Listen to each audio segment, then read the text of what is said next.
You go, you okay, okay, go. Okay, hey, easy. Hug. Hey. Bye-bye. Have a nice day.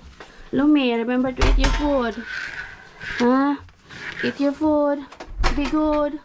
Listen to your hoy tayat. Tati hoy tayat. And don't start a fight. Bye-bye. See you later. Mama will pick you up later. Have a nice day, Easy. Have a nice day. Good morning mga madi. Hindi na ako nakapag-good morning kanina. Kay pagkagising, asikaso agad kay Lumi. Para madala ni Mr. sa daycare. Kay si Mr. yung nagdala ngayon. May pang morning shift man siya. Hindi ako pwede. It's because kailangan kong mag-ready din sa sarili ko. Kanina kasi habang nire-ready ko si Lumi, hindi ko ma-ready yung sarili niya. Kay lately, napakahirap niya ng bihisan. Ayaw niya na magpabihis. Iwan ko dun sa batang to. Batang yun. So, naghuli ako. Pwede naman sana ako sumabay para hindi na ako maglakad papunta dun sa bus stop. Pero kasi hindi pa ako nakakain. Hindi pa nga ako nakabihis. Nakapantulog pa lang ako. So, eto. I'm ready to go. Punta ako ng bus stop. Kaya magbabas man lang tayo ngayon. Nakakain na din ako. Naka-toothbrush. Bye, Toshi! Naka-full gear tayo kay malamig. Mag-antay ng bus. So, ayan na nga. Speaking of Lumi, mga mali. Grabe talaga ang batang yun. Nagising ba naman ng 3:50 in the morning? Up to, siguro magpa 5:30 na yun. Gising pa siya. Naubusan ako ng pasensya na naman. Kasi iyak ng iyak. Ganon kaaga, 3:30. Ay, Diyos ko Lord. Naubusan ako ng pasensya. Tinatry ko siya na patahimikin kasi siyempre yung mga tao tulog pa. Iyak siya ng iyak. Nakakahiya sa mga. Okay lang talaga kung kami lang yung nakatira dun sa building na yun. Kaso naririnig kasi yung sigaw ni Lumi. Yung iyak, bihira lang, pero yung sigaw, naririnig. So, yun yung pinipigilan ko na wag na siyang umiyak. Pero, the more na pinipigilan ko siyang umiyak, the more na mag-ano siya, iiyak siya lalo. Kaya hinahayaan ko na lang na umiyak siya ng umiyak. Nakabalik siya ng tulog, mga madi. Magpa 5:30 na yata yun. Tapos nagising kami ng alas 7. Kulang na kulang sa tulog. Pero, walang choice kundi gumising. At hayaan na lang yung kulang sa tulog kay kailangan man natin alagaan ang Lumi, papunta daycare, sarili ko papunta school, si Mister papunta work. Kalimutan ko nga yung baon niya, wala siyang baon ngayon. Sige lang, pwede pa naman niya kainin niya mamayang gabi. Ito pala yung weather natin. Lumabas si Haring Araw.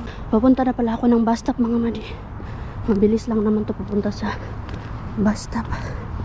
Alas 8 na ako sakay. Sakto lang pagdating sa school 8:30.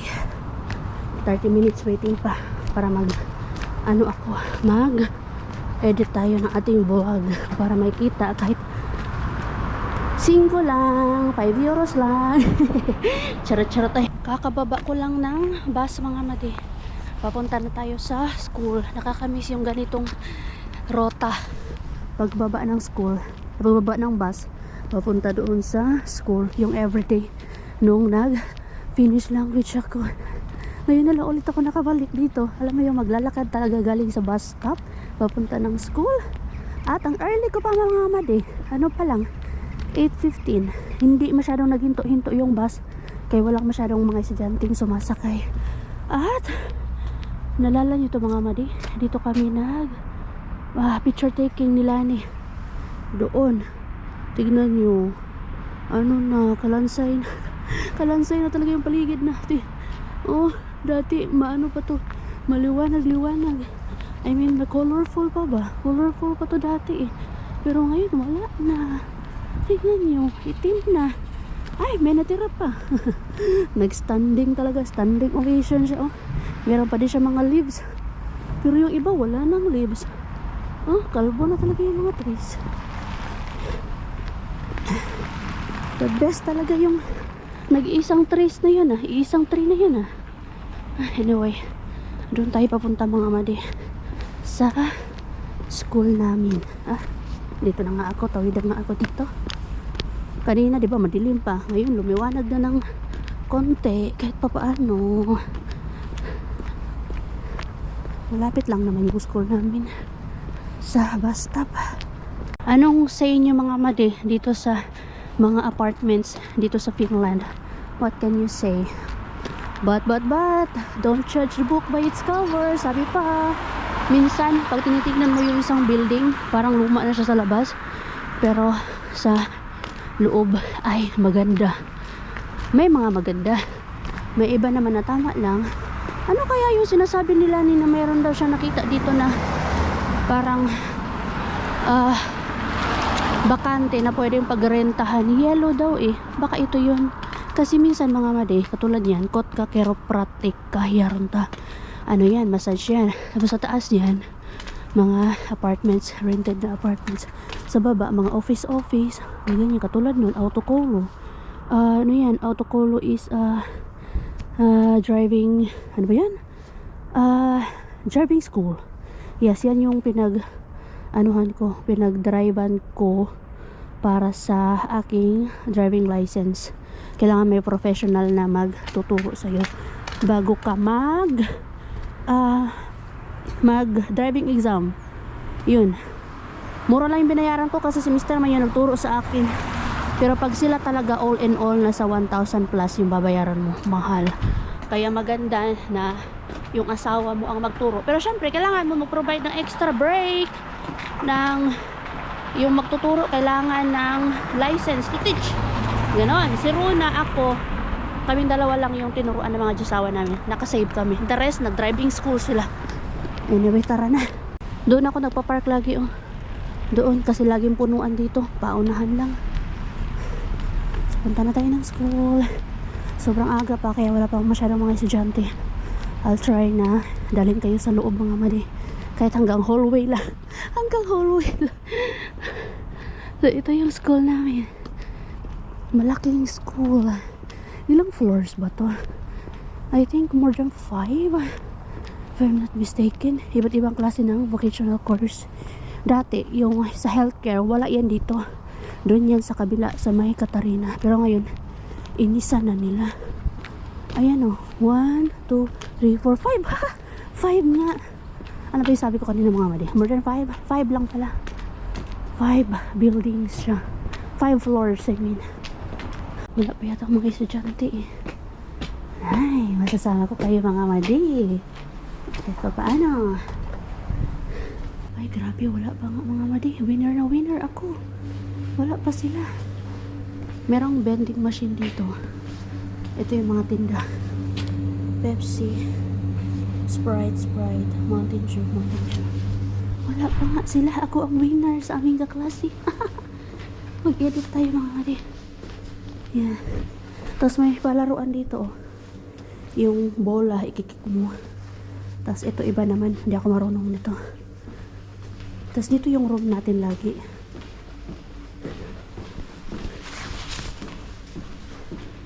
Doon yung mga Finnish language. Dito yung room namin. Dito kami nag-aantay. So yes. Dito lang tayo mag-aantay mga mali. Mag-i-edit ako. Ito yung view sa labas.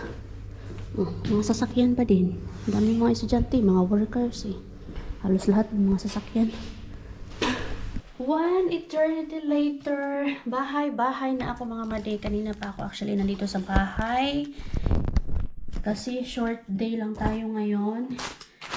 And pagkatapos ng school namin, nag-lunch ako. After lunch, umuwi na ako ng bahay. Hindi na ako nagkuha ng pagkain ngayong araw na to. Kaya I decided na dumiretso na lang ng uwi ng bahay.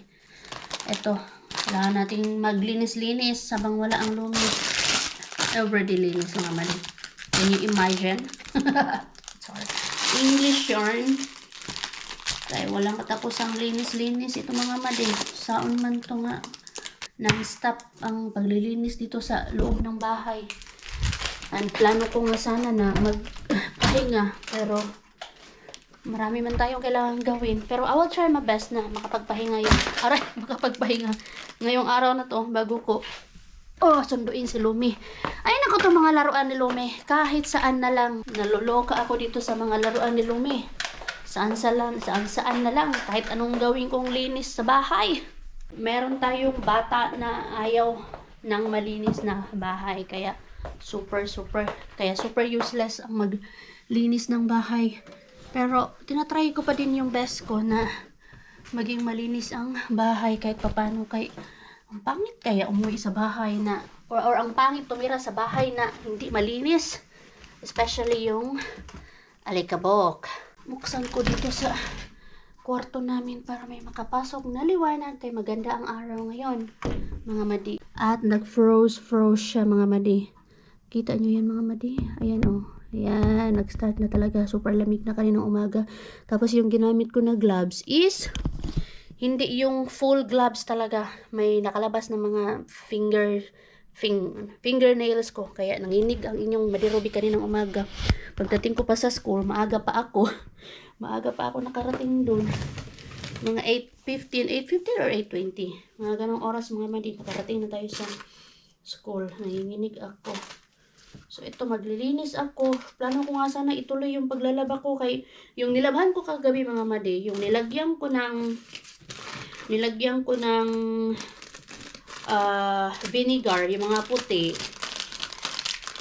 Gusto ko siyang labhan ulit with detergent. The only problem is meron akong detergent pero wala kami yung perfume. Ano nga ba yung perfume? Conditioner. Wala kaming conditioner. Yun yung missing. Kaya baka mamaya pagdating ni Mr. punta ako ng shop, bili ako ng, pero sayang, nanghihayang talaga ako sa oras, mga madi. Ang hirap pag walang sasakyan. Pero kailangan magtiis. So, wala akong magagawa. Maya na lang siguro pagdating ni Mr. galing sa work din, punta ako ng shop kasi kailangan ko din bumili ng gloves ni Lumi doon sa Prisma, which is yung glove na saktong-sakto talaga sa kamay niya. Kasi yung ginagamit niya na gloves ngayon ay dalawa. Tapos hindi kasi makapal yung pinaka last na gloves. Yung isa pang autumn na gloves, tapos yung nakapatong is pwede siya pang autumn at winter pero hindi siya enough, like yun lang yung pwedeng ilagay kay Lumi. So kailangan kong bumili talaga ng gloves na yun lang yung kailangang isuot o ilagay sa kamay ni Lumi, which is makapal yun. Hindi kailangan ng doble. So doon sa Prisma ako bibili. Lalabas din siguro ako ng iba pang mga jacket dito. Tapos yung kay Mr. kailangan ko din ilabas. Yung jacket na makakapal na talaga. Kaya hindi na pwede yung maninipis ngayon. Ay, mga pictures pala ito ni Lumi. Saan ko na ito ayusin? Ilagay ko sa frame. Pag magka-time na ako. And then, plano ko din maghanap ng jacket na makapal para sa kaklase ko na 16 years old. Na nakakaawa yung sitwasyon niya. Kasi yung tinitirhan niya ngayon, hindi niya masabi-sabi na family niya. Kasi tinanong namin siya sa school. Sabi ng isang Iraqi-linen namin na kaklase. Sabi niya, ano ba yung tinitirhan mo ngayon? Saan ka ba nakatira? Ganyan. Tapos hirap, syempre, di ba, pag family mo, mabilis mo lang sabutin na sa family ako nakatira. Pero siya hirap siyang sabihin kung ano ba yung sitwasyon niya, ano ba yung sasabihin niya, family ba niya o hindi. Yung mga ganong bagay ba, mga madi. Pero nung nagigets ko siya, it's because medyo nakwento niya sa akin na wala nga siyang family dito na masasabi. Kasi yung nanay niya, Finnish, na matay na, tapos yung tatay niya, parang stepfather niya, yung nandito, pero yung totoong tatay niya, parang somewhere yata. Basta medyo, ayoko kasing magtanong masyado ng mga deep or mga medyo private na bagay. Kasi nasanay na ako, yan yung mga isa sa mga ugali na mga Finnish dito, mga madi, na na-adapt ko, na nakakahiya magtanong ng mga bagay, mga private matter sa mga tao na kahit pa sabihin mo na close mo or di kaya bago mo lang nakilala. Kasi syempre, bago kaklase, ngayon ko lang din naman siya nakilala. Pero, naging, kami, yung parang naging close kami, it's because, nung nag-start yung klase namin, napapansin ko siya na hindi siya yung parang nakikihalubilo sa amin or di kaya sa ibang mga tao. Parang alone siya ba? Nakikita ko yung sarili ko sa kanya before. Sa school na to, yung mga kaklase ko, nagkakasundo kami. Though hindi lahat kasi yung iba, merong isa doon na, anyway, mamaya, isa ako na yung ikikwento sa inyo. Pero nagkakasundo kami lahat, tapos meron nga kaming usapan na every Friday, magdadala, parang nabanggit ko yata yun dito mga madino, na every Friday, merong magdadala ng dessert. Kahit sino ang gustong magdala ng dessert every Friday. Basta every Friday yan. Tapos, napag-usapan na nga namin yung mga Christmas gatherings and all, and ito, ganyan, after ng Christmas, anong mangyayari, ganito, yan. So, yan siya. Hindi siya nakikisali. Tapos, pag lunchtime, lagi na siya nagpapaiwan doon sa room. Kaya sinabi ko, para ako yung unang nag-approach. Sabi ko, tara, kain tayo. Tapos, nung pangalawa, tinanggihan niya ako. Pero nung pangatlo na lagi ko na siyang inaaya, sabi ko, tara, doon na siya nagsimula. Tapos ngayon, yun nga, naging close na kami na pag ayaw niya kumain ng mga finished food, hindi niya bet yun. Mas bet niya yung mga ibang pagkain, or even yung mga tao. Hindi siya mahilig sa mga finished people. Mas gusto niya yung mga ibang lahi. Like, half Afghanistan kasi siya. So, lagi siya nagtatanong sa akin kung mga kilala ba ako na half Afghanistan or ibang lahi, mga Pilipino, ganyan. Yun yung mga gusto niya. After nung inaya ko siya, ngayon nakakasama ko na nga siya. Tapos gusto niya lagi akong kasama. Kahit punta ng CR, gusto niya kasama ako. Kahit na mag-bus, gusto niya kasama ako. So, yun nga mga mali. So, yung bata na yun kanina, ang saya-saya niya kasi nasabayan ko siya sa bus. Pero may one time na sinabay ko siya or hinatid ko siya doon sa bahay nila, pero hindi mismo sa bahay nila kasi nahihiya nga siya. Kanina, saya niya kasi nakasabay ko siya sa bus, nasabayan ko siya sa bus, at nabanggit niya na yung jacket niya, hindi enough yung kapal. 16 years old, wala siyang family dito, and nagtanong nga siya sa kanina sa akin kung meron ba akong alam na pwede siyang magtrabaho like extra, like magbibisit ba kasi hilig siya sa mga bata. So naisip ko na si Rosalie.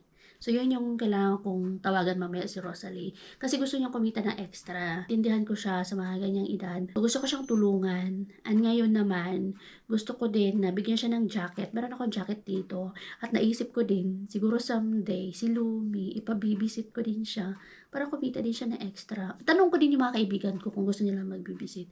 Diba? Sa ganung paraan makatulong tayo.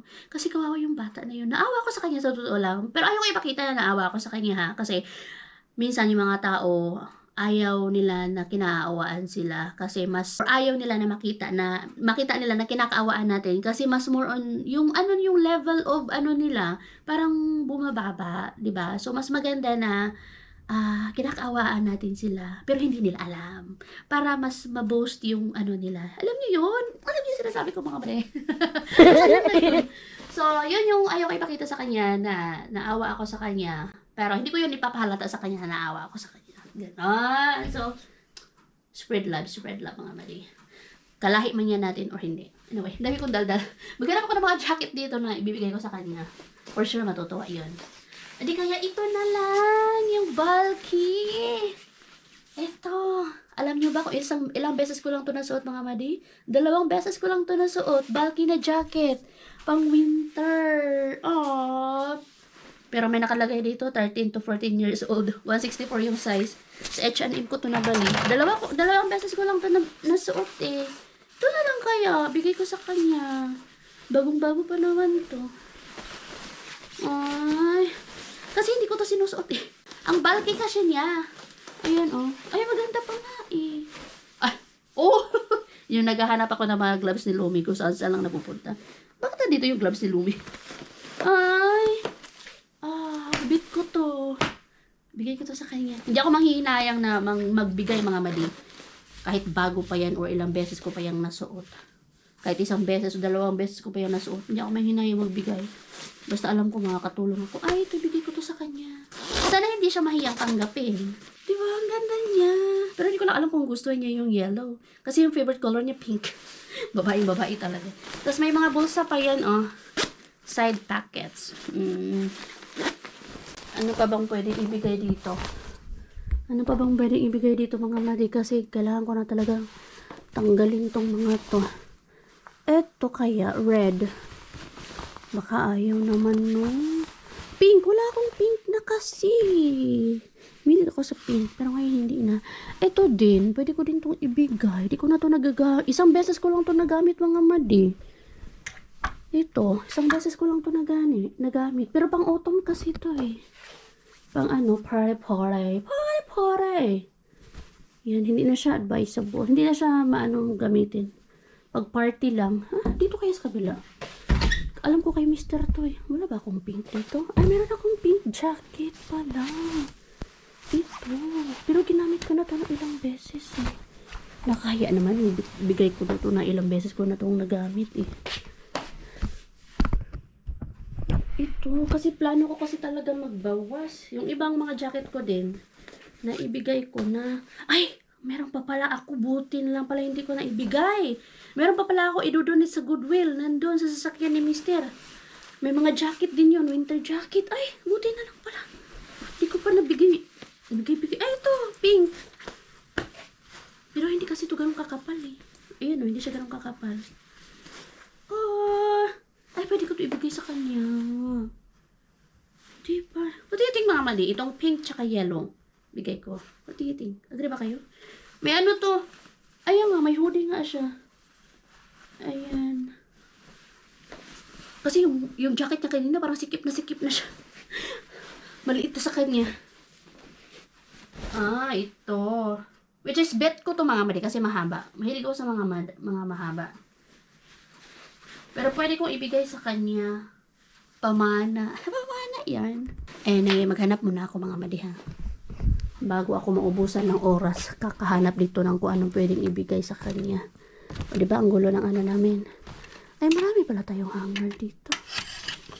Ito, green. Pang ano na to, pang winter. Ay, ginagamit ko to, green. Sige, ito na lang muna. Pink tsaka dilaw. Baka kasi mahiya siya. Mahiya siya tanggapin pag over yung ibigay natin. So, itong dalawa na lang. Ibigay ko to sa kanya bukas. Ba't kaya ang bilis ng alikabok, mga madino? Itong mga alikabok na to talaga. Ayaw lumayas. Kahit kailan.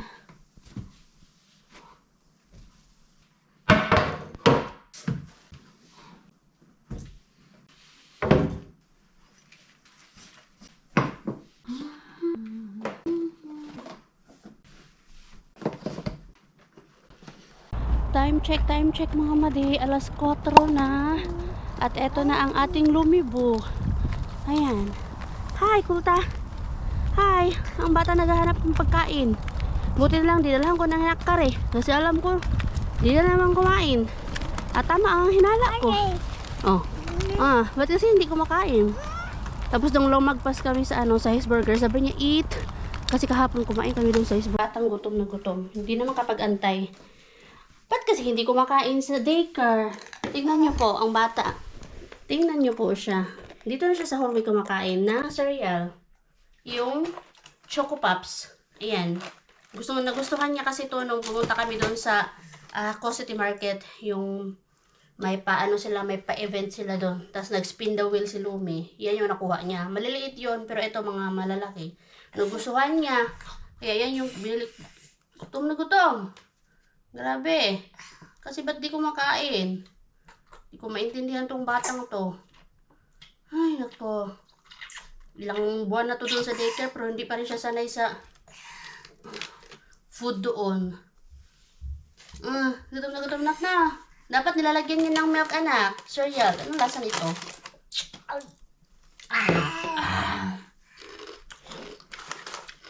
Sarap nga. Kawawang bata. Sarap. Masarap pala nito. As is lang. Pwede siyang lagyan ng...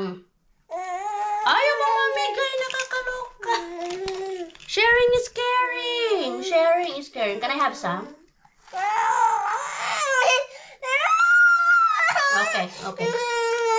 Okay. Pwede ba kasi lagyan ng yan na? Milk. And then, banana. Full of protein and fiber. Mataas yung fiber niya, tsaka protein niya. Uy, pahingi! Ay,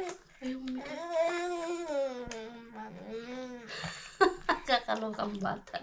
Ayaw mo bigay! What kind of attitude is that? That's not nice. Sharing is caring. You have to give some also. Remember? Unsa ka nga nung di ba ka hatag? Kadaghan, ana? Ay, so.